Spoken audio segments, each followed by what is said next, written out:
Today is a special episode. We compare Dr. Data Insights, a man with over a decade worth of analytical experience, has delivered his fair share of dashboards, digital strategies, reports, and clinically reviewed papers. His opponent none other than the young but famous ChatGPT, the natural language model that keeps on learning and improving every single day. Just to make this even more difficult for him, we will use the Data Analyst GPT. 3 questions, same data set. Point is given for the most complete answer. Who is going to be the judge? CoPilot. Stay tuned to find out the winner. Question 1. Which diagnosis is most likely to require out-of-region care? All right, this first question seems a little bit like a warm-up question, but there is layers of nuances that we can add to it to make it a little bit more complex. However, usually when someone's asking you a simple question, they want a simple answer. So we'll try to keep it simple, but apply enough nuance so that we can win, essentially. So we're going to use one of the techniques we discussed within our course, not change the data, but use pivot table to answer this specific question. So we're going to just do a frequency analysis. So how many admissions for each diagnosis. So we can use an ID because we know that that's meant to be a unique field. Use the count of the ID. We can apply the diagnosis in our rows to break down this aggregation. Let's just sort it as well by the highest to lowest values. There we go, and we can see stroke is right at the top, but just remember that they said in-region activity. So we need that in there, and we're gonna put a filter for out of region, and most definitely we can see that stroke is at the highest.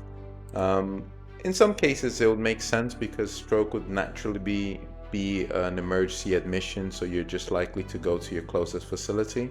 But let's just reinforce some of this just so that we can add a little bit more detail to our answer. We can put the hospital in the columns field pane, and let's apply a conditional formatting just to quickly visualize, and we can just do the green to white color scale, and we'll visualize how many hospitals had stroke as the highest value. So the darker green indicates a higher number, so we know King's College did, Royal Free, UCLH. The reason it's a little bit less green is because it's doing a comparison on all of the values. So in this case, it's St. Mary's is a little bit lower than the highest of 4.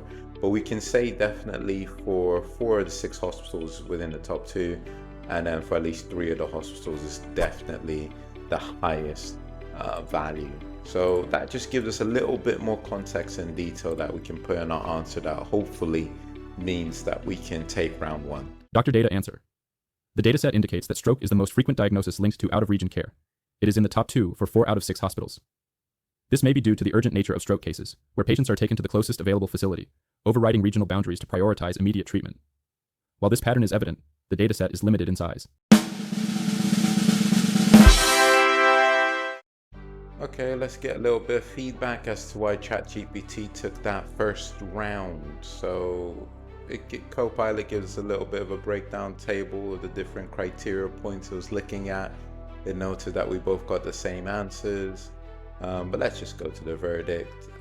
So in ChatGPT, which was answer 1, I tried to create this distinction so it didn't show any AI favoritism. It highlighted that they had a better depth of system thinking, while in my one it highlighted that I brought some real-world clinical lens to my answer. So this one's a little bit tough to take because I feel like it's saying that my answer was more realistic, but it's highlighting answer 1 was more actionable and strategic. I guess the question in itself was a little bit vague, so it allowed for more vague strategic answer, which obviously ChatGPT is really good at, but maybe that's just me being a little bit of a sore loser in this first round. But anyway, let's see how we do in question 2. Question 2. Do repeat admissions correlate with longer average length of stay? Okay, so let's catch up. Let's try and make sure we win the second round. Now, repeat admissions. Now, just looking at this table, especially I guess one of the key identifiers will be ID. which I'm presuming is admissions ID because the sheet is called hospital admissions, and at the same time, there's nothing to indicate it might be a patient ID. If I just highlight over this column and do a highlight cell values for duplicate values, hide it in light red, you can see that none of the values are highlighted, which indicates there's no duplication in this specific data set. So without enough key identifiers, I am tempted to say that actually there is no repeated admission, or there's not enough information to strictly clarify that there's repeated admissions in this specific data set. Now, that might put me in the losing side, but I'm going to stick to my analytical mindset with this, looking at the specific data set, and I don't see that there's any repeat admissions. Now, this is actually a question that ChatGPT itself posed at the beginning. So it's not my own personal question, but it'll be interesting to see what its interpretation is given this specific data set. Dr. Data answer. There is not enough key identifiers in this dataset to safely presume that there are repeat admissions. The ID column likely refers to unique individual admissions into a single hospital, of which there is no duplication. In order to identify true repeat admissions, a patient identifier or another combination of reference points would be required.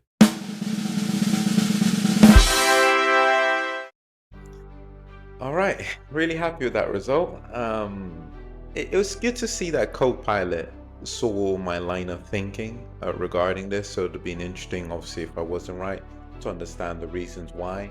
ChatGPT, which is answer one, and if you want its full answer, I will put in the description so you can see the full answer that ChatGPT gave to each question. But it did highlight that there were some repeated admission and made a comparisons of the longer stays. But it's interesting at this section where it kind of verifies the methodology behind it. And it mentioned with ChatGPT that it was less cautious, potentially extrapolating from non-validated assumptions. So when we go to the overall verdict, you can see that although ChatGPT built on a compelling narrative, it said that my answer had a better methodology and makes a critical point that you can't correlate what you can't define reliably. And that's a powerful truth in healthcare data analysis. Now, I think that this is such a powerful example at ChatGPT making one erroneous assumption and then building a whole narrative around that. Now, in reality, it's built by humans. Humans make lots of mistakes. I make lots of mistakes and make all sorts of assumptions based on those mistakes.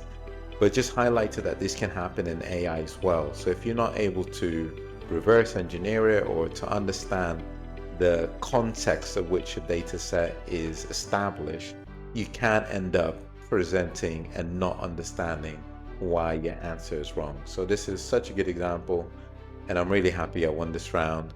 Let's go on to question 3 and get ourselves a winner. Question 3. What is the busiest admission day of the week across all hospitals, and how does its average length of stay compare to the quietest day? Okay, so I'm definitely gonna try and give my best in this one.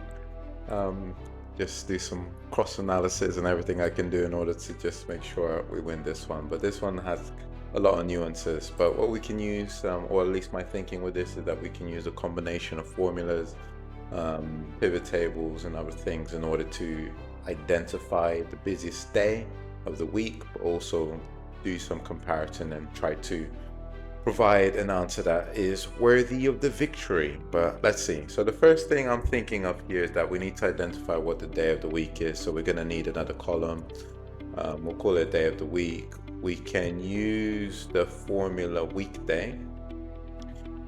Now, if you have any experience in using the weekday function, you'll know you got to provide obviously the serial number or the specific date that you are interested in, but more importantly, you need to provide what the structure is looking for within the week. So notice that the default is looking at Sunday to Saturday. So that means 1 will be Sunday and 7 will be Saturday. What I like to do is more like 1 is Monday and 7 is Saturday. So that puts me under the 11 category. I didn't quite do it that time. I should have double clicked it, but I'll just put it in there, 11. and you can see that it's told me that this day is Saturday or 6th. You can probably do another formula as well that will give you the specific naming if you wanted to. You know what, let's just do that as well.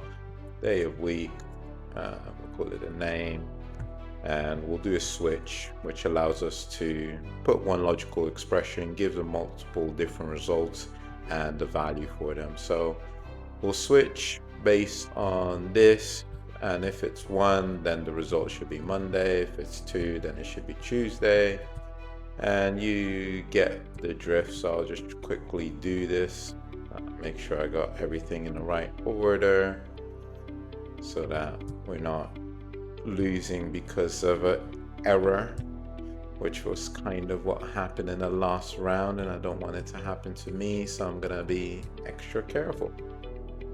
Okay, so this should just work. Okay, it's noticed some sort of error, so it's implied some sort of correction, but we should quickly see if it is correct. So 6th day of the week represents Saturday. Yeah, I'm happy with that. We extend the relative statement, just double clicking on the plus signs, and you can see 6 Saturday, Wednesday is 3rd day of the week, and yeah, perfect. So we're happy with that. We have what we need there. Now we can identify the most frequency occurrence by using the mode. If you remember, your maths mode will be the most frequent number, so we'll give it that column, and it's saying 5, which represents Friday. So we know that Friday is the busiest day. Now let's put this into a pivot table just to summarize it and try to understand the nuances of that information. So we need our day of the week. We'll use the name to make it easier to understand, put that in the rows. We will use our count. Count has been so important in these questions. That will tell us the frequency of each day. We'll put length of stay as well, because that was part of the question, to understand how that fit in with the context of length of stay. We will do our sort to put it in the right order. All right, fantastic. So we've already identified that Friday was the busiest day, so we can see that there. But interestingly enough, although it had in some cases more than double than the quietest day, Saturday and Sunday, the average length of stay was actually quite similar. And in all honesty, even from the shortest length of stay, which was on Monday 6, it dropped off quite a lot. Now, there's some elements of this that can be due to normal population activity. So sometimes you see a rise in specific days, and depending where in the country you are, in the world you are. So you might have got that initial rise between that Friday activity, but it also can be related to the services. So if we knew the admission types and a little bit more information, we could identify the services that sometimes reduces their offerings or reduces the available services on the weekends. So it's interesting that the drop off on the weekends is actually quite significant compared to a Friday and compared to a Monday, where it seems like everybody's rushing back in. So I think that is a nuance maybe that I can pick up here that maybe ChatGPT won't pick up. We can also look at any sort of diagnosis, or just try to identify, play around with it a little bit, try to identify if anything really is influencing the numbers. We can see that the majority of the diagnosis is appearing on most of the days. So it's not just that Friday you see one type of patient that you're not seeing on the other days. It's just more of them, so to speak. Even in the length of stay perspective, you're not getting all of the short stays or the long stays on that specific day either. So no specific nuances from that perspective. We can highlight as well maybe the age banding, if there's any sort of real discrepancies there. Okay, there's an aspect of the data set, because it's limited, you don't have much values in terms of children, so that's probably not the best representation of it either. So just highlighting those aspects as well just gives us a little bit of a idea of what we might want to include in our answer, in terms of like the complexity of the patients you might be seeing on one day compared to the other day. So it doesn't look like there's a complexity issue, so to speak, just an increase of workload on that specific day. So let's type up our answer and hopefully we get the win, and I'll make sure I take my time on my answer as well so I can just submit it and yeah, hopefully get the win. Friday saw the highest admissions, 23, topping 5 of 6 hospitals, while Saturday was the quietest, 8. This pattern aligns with healthcare trends. Patients often avoid weekend stays, and specialist services may be reduced. Yet Friday's average length of stay, 8 days, is identical to Saturday's, and just 2 hours more than Monday's, falling within an hour of 5 other days. This suggests that while patient volumes vary, case complexity and care duration remain stable, key for planning staffing and skill mix ahead of weekend surges.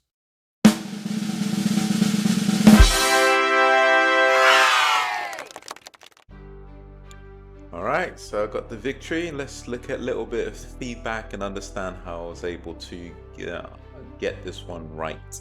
So in terms of the actual question and the values that we both provided the same answers. I tried to probably earn some brownie points by providing some decimal points in the average length of stay. It was interesting what the strength and weaknesses said in CoPilot. So regarding ChatGPT's answer, it said it was concise and drew plausible cause-effect link between the day and the stay length, but it highlighted that my answer was richer in its context, its data management robustness, and its ability to recognize subtle system patterns.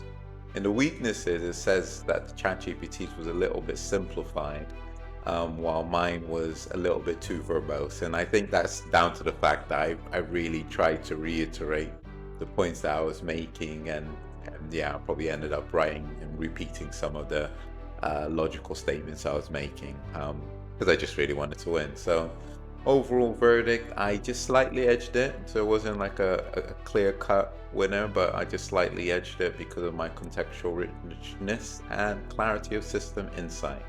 So that was a lot of fun. I think all in all, ChatGPT made a vital error in the second question, a question that it itself proposed, by not necessarily understanding that data set, and then ultimately made a mistake, and that's what gave me the victory. I think all in all, it was actually quite close, and if it didn't make that mistake, it probably could have gone either way, just depending on the context of how we were qualifying our answers. So it was really good exercise. It just reiterated this point that is on all sort of AI tools, is that at the bottom you shall see check for mistakes, or in other ones it says it makes mistakes.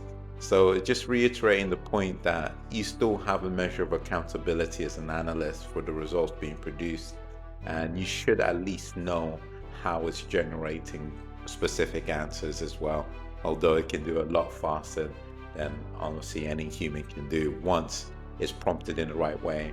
And another little tip, it likes to be prompted, I call it the ego prompt, where you kind of give it credit and get it to become an expert or choose the right GPT, where you tell it, as an expert of so and so, do this. It helps it visualize the answer and create the answer in a way that's more palatable for the audience you're trying to portray that information to. So Google some good ChatGPT prompts or AI prompts and just become well versed in utilizing the right words. But we try to use all of the best practices prompts, so to speak, to try and make it as difficult and as challenging as possible, while making semi-realistic questions based on the data sets that we had. So that was a lot of fun, and hopefully you will catch me in the next episode, and definitely subscribe, like, and all of that things. So thank you.